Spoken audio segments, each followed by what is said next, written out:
Assalamualaikum warahmatullahi wabarakatuh.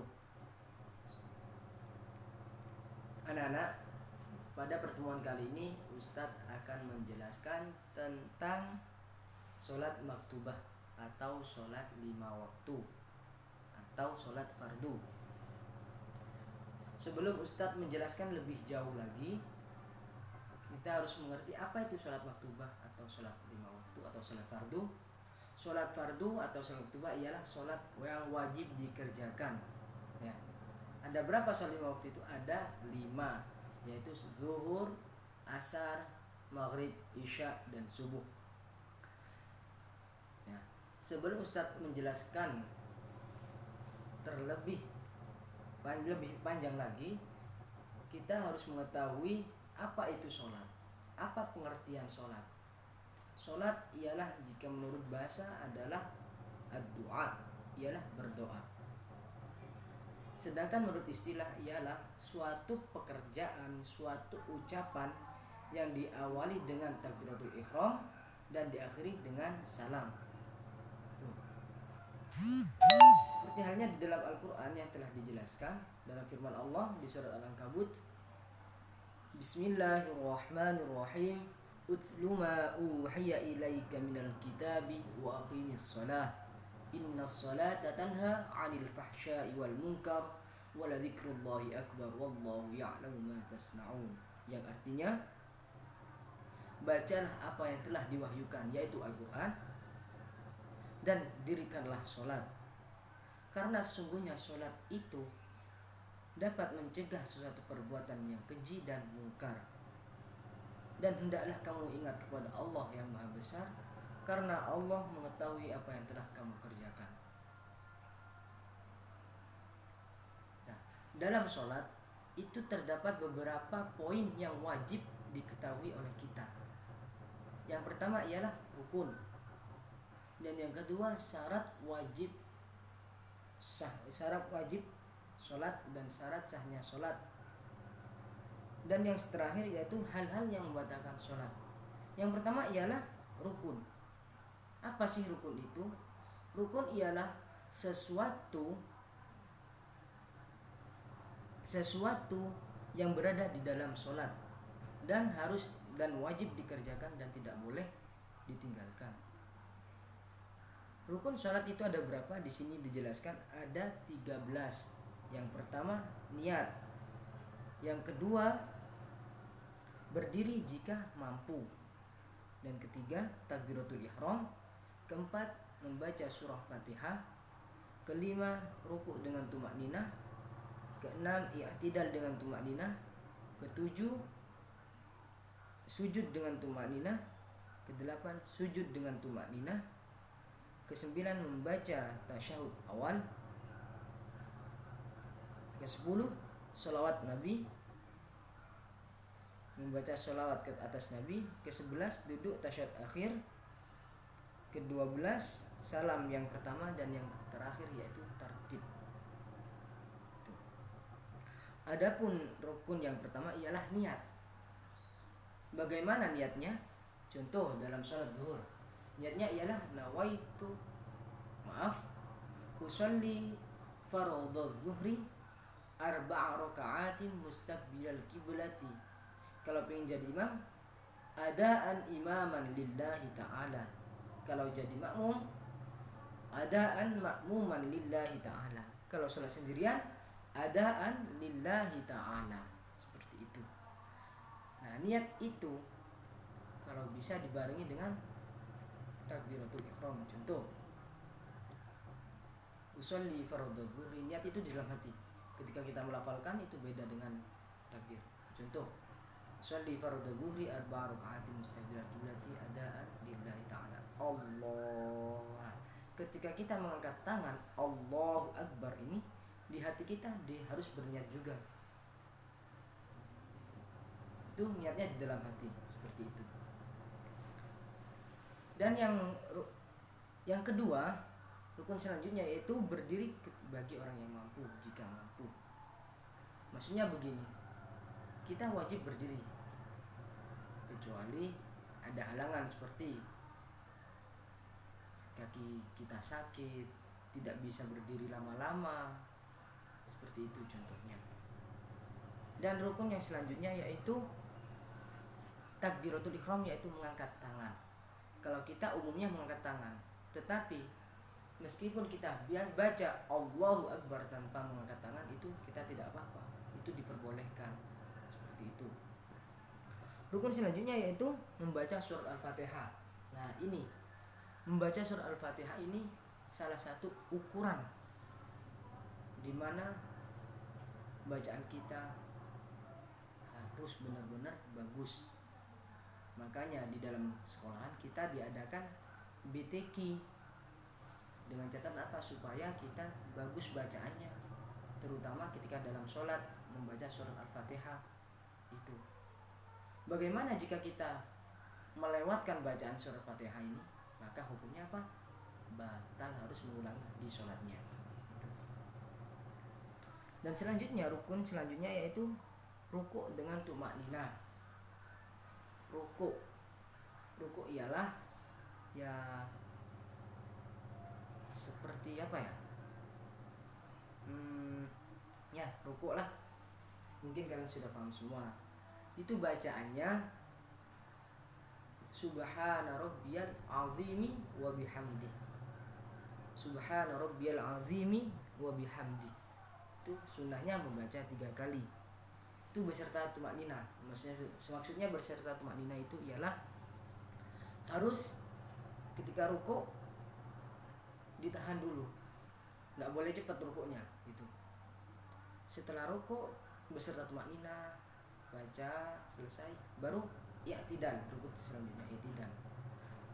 Begitu pula i'tidal harus ada tumakninahnya, berhenti sebentar, nggak boleh langsung setelah rukuk i'tidal terus sujud, nggak boleh seperti itu, harus ada tumakninahnya, berhenti sejenak. Contoh rukuk, Allahu Akbar, Subhana rabbiyal azimi wa bihamdi, Subhana rabbiyal azimi wa bihamdi, Subhana rabbiyal azimi wa bihamdi, baru i'tidal, Sami Allahu liman hamidah. Nah, ini namanya i'tidal, namanya tumakninah. Rabbana lakal hamdu syai'in ba'du, Allahu Akbar, baru sujud. Sujud juga begitu, harus ada tumakninahnya, yaitu dengan membaca Subhana rabbiyal azimi wa Subhana rabbiyal a'la wa bihamdi, Subhana rabbiyal a'la wa bihamdi, Subhana rabbiyal a'la wa bihamdi, baru sujud, duduk di antara 2 sujud. Ini rukun selanjutnya. Dan selanjutnya membaca tasyahud awal. Ya, membaca tasyahud awal. Membaca tasyahud awal itu ialah At-tahiyyatul mubarakatus shalawatut thayyibatu lillah. Assalamu alayka ayyuhan nabiyyu wa rahmatullahi wa barakatuh. Assalamu alayna wa ala ibadillahi sholihin. Ashhadu an la ilaha illallah. Nah, ini ketika ashhadu an la ilaha illallah, jadi jari telunjuk harus diangkat. Ashhadu an, harus diacungkan. Pertama gini, Ashhadu an la ilaha illallah, seperti ini. Wa asyhadu anna Muhammadar Rasulullah. Allahumma sholli ala sayyidina Muhammad wa ala ali sayyidina Muhammad. Cukup sampai di situ. Tasyahud awalnya cukup sampai di situ, baru berdiri lagi. Allahu Akbar. Tuh. Nah,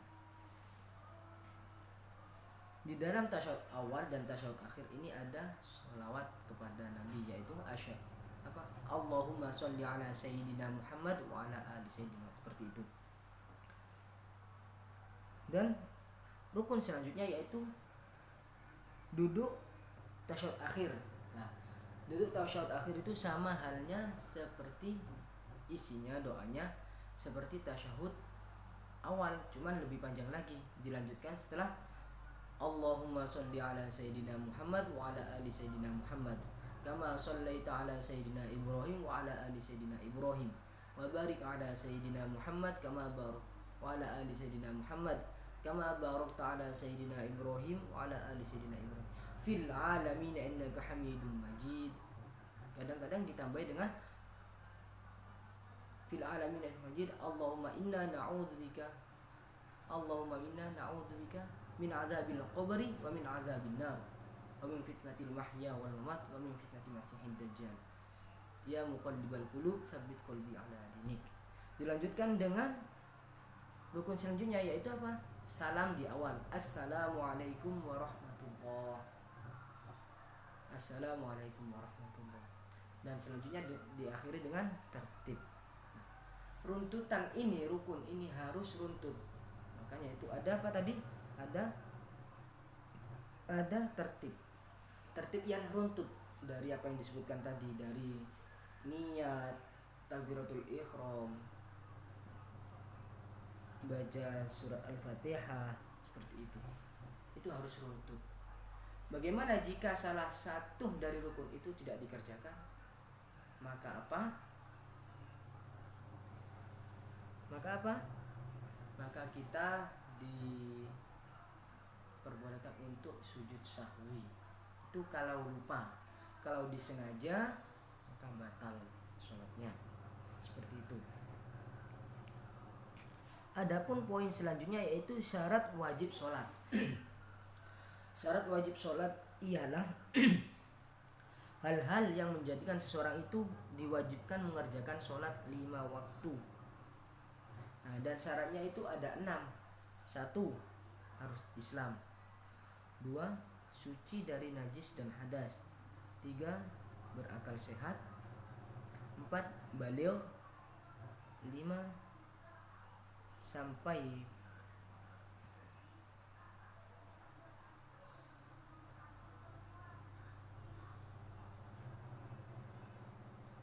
4 baligh. 6 sampai dakwah padanya. Dan 6 tidak gila, sadar maksudnya itu.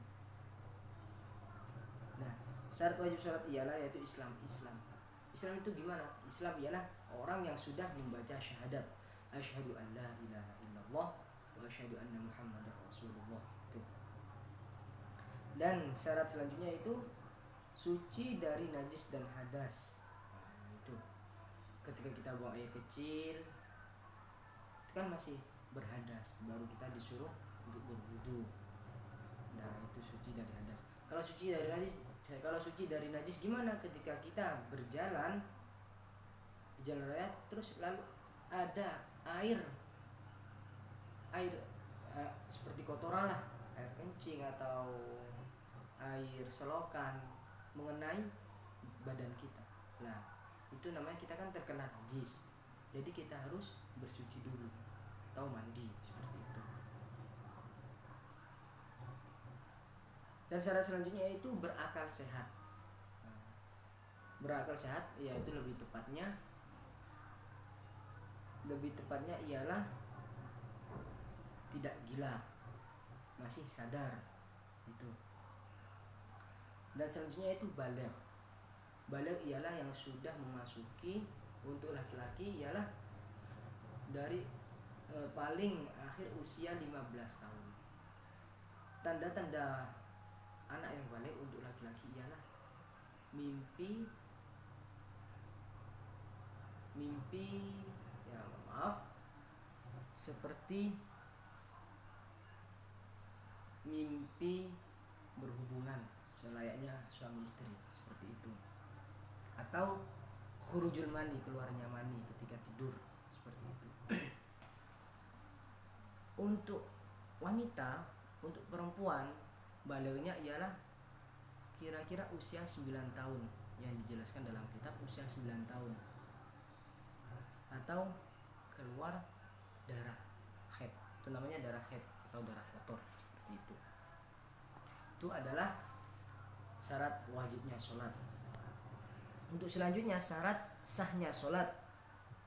Syarat sahnya sholat ialah hal-hal yang harus dipenuhi sebelum sholat dilakukan, yaitu suci dari hadas kecil dan hadas besar seperti tadi yang saya jelaskan, suci badan, suci pakaian, dan suci tempat. Dan yang selanjutnya menutup aurat, menghadap kiblat, dan waktu masuknya waktu sholat. Itu syarat sahnya sholat. Saya akan jelaskan suci badan, suci pakaian, dan suci tempat. Yaitu adalah suci badan seperti tadi ketika kita berjalan di jalan raya atau di perkampungan, lalu ada kotoran yang mengenai badan kita, maka kita harus mensucikan badan kita terlebih dahulu. Atau mandi, kalau perlu mandi ya mandi, kalau nggak perlu cukup dibasuh ya dibasuh, nggak apa-apa. Dan suci pakaian, nah, pakaian ini kita harus suci, jangan sampai terkena najis sedikit pun itu. Dan suci tempat, kita harus tahu tempat itu suci atau najis. Kalau tempat itu najis maka harus kita sucikan terlebih dahulu. Kalau nggak mau mensucikan, kita harus cari tempat lain yang suci seperti itu. Selanjutnya menutup aurat. Nah ini perlu diperhatikan. Aurat laki-laki ketika sholat ialah dari lutut sampai sampai udel, kata orang Jawa itu udel apa? Sampai pusar. Nah, itu sampai pusar. Itu untuk auratnya laki-laki. Sedangkan auratnya perempuan dalam sholat ialah seluruh badan kecuali telapak tangan dan wajah dan muka. Itu. Dan syarat sholat selanjutnya ialah menghadap kiblat. Bagaimana kalau kita tidak menghadap kiblat? Maka batal sholatnya, kecuali terdapat hal-hal tertentu yang mengharuskan kita tidak bisa menghadap kiblat. Contoh dalam peperangan, dalam berkendara, atau dalam di pesawat, itu kita tidak apa-apa. Atau dengan melaksanakan sholat di hormati waktu, seperti itu. Dan syarat-syaratnya selanjutnya ialah masuknya waktu sholat. Nah ini, kalau kita sudah masuk waktunya sholat zuhur, maka kita diwajibkan untuk sholat zuhur. Bagaimana kalau masuk waktunya sholat zuhur, kita sholat asar? Apakah pas? Enggak kan? Karena setiap waktu sholat itu ada waktunya masing-masing. Zuhur ada waktunya sendiri, asar waktunya sendiri, maghrib sendiri, begitu pula isya dan subuh, seperti itu. Untuk poin selanjutnya itu yang membatalkan sholat, yaitu ada 5. Meninggalkan salah satu rukun, meninggalkan salah satu syarat, sengaja berkata banyak gerak yang bukan gerakan sholat, dan makan minum. Oh ya maaf, yang tadi yang saya bilang, kalau meninggalkan salah satu rukun dengan disengaja itu batal sholatnya. Kalau tidak disengaja atau lupa, benar-benar lupa, maka diperbolehkan untuk sujud sahwi, seperti itu. Oke. Ini saya mau menjelaskan sengaja berkata-kata. Nah, maksudnya berkata-kata itu ketika kita sholat Allahu Akbar, maka kita tidak diperbolehkan berkata atau omong-omongan, kata orang Jawa, seperti itu. Bahkan atau bilang A saja, kalau diniati berkata itu tidak boleh, seperti itu. Dan banyak gerak. Nah, di dalam sholat ini kita minimal maksimal 3 gerakan. Contoh, ketika kita gatal, kita garuk, ini begini, ini sudah cukup, tidak boleh 2 kali 3 kali. Karena apa? Terdapat ada 3 jari atau 4 jari, kecuali pakai 1 jari gini. Nah, ini kita boleh menggaruk sepuasnya, tapi hati-hati, seperti itu. Makan dan atau minum, nah ini benar nggak boleh, ini sudah jelas tidak boleh ya. Oke, sekarang tata cara melaksanakan sholat.